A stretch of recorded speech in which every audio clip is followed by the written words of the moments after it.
Chapter 18. Taking a Step in Faith. It wasn't long before I knew it was time to leave this facility.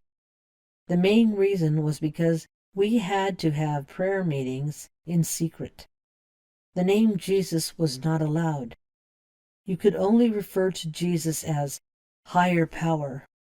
And this just didn't work for me. So I called the only one who had stood by me through everything I had been through, and that was my son, Evan.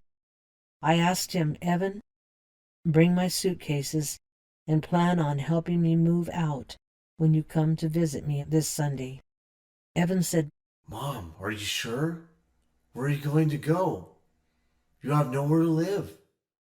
I said, I don't know where I will live, but I know that I'm not supposed to be here any longer. So Evan came and picked me up. When the lady in the office saw that I was packing the car with my suitcases, she yelled out, Hey, you can't just leave.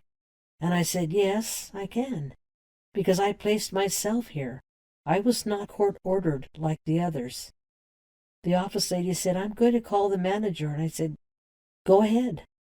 Then she yelled out again, You can't leave until you have experienced the miracle. I replied, You mean Jesus Christ? Well, his spirit lives in me and has been with me all along, and I just haven't been listening to him. So yes, I have experienced the miracle. Evan and I continued to load my suitcases into the car. We were just about ready to drive off when one young man, who had just arrived at the program the day before, came up to me and said, You're going to make it out there. I just know it.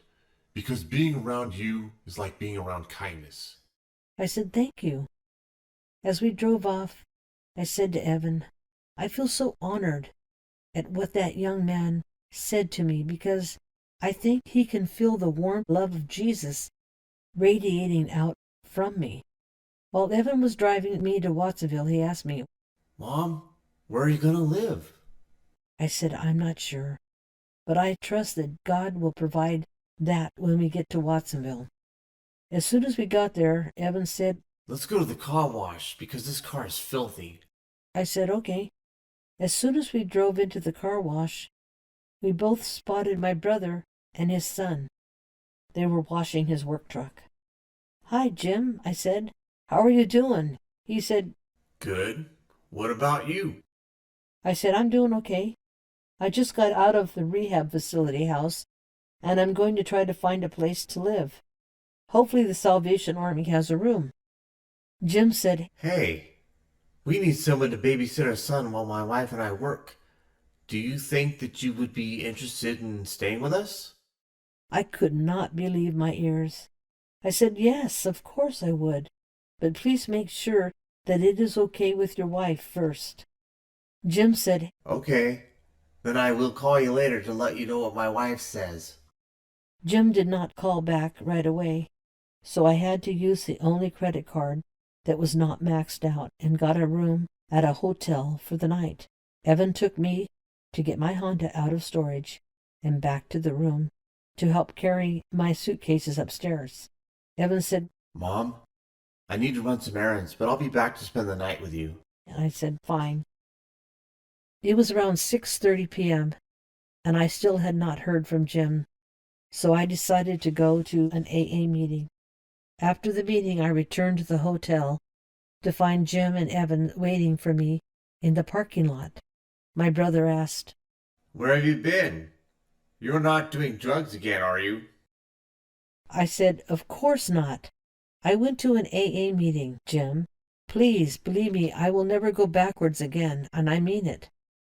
Evan chuckled and said, See, Jim? I told you that Mom was probably at an AA meeting, and I was right. Jim had come to tell me his wife had agreed to let me stay with them. I was very happy. Do you know how amazing God is? He does provide you with everything you need.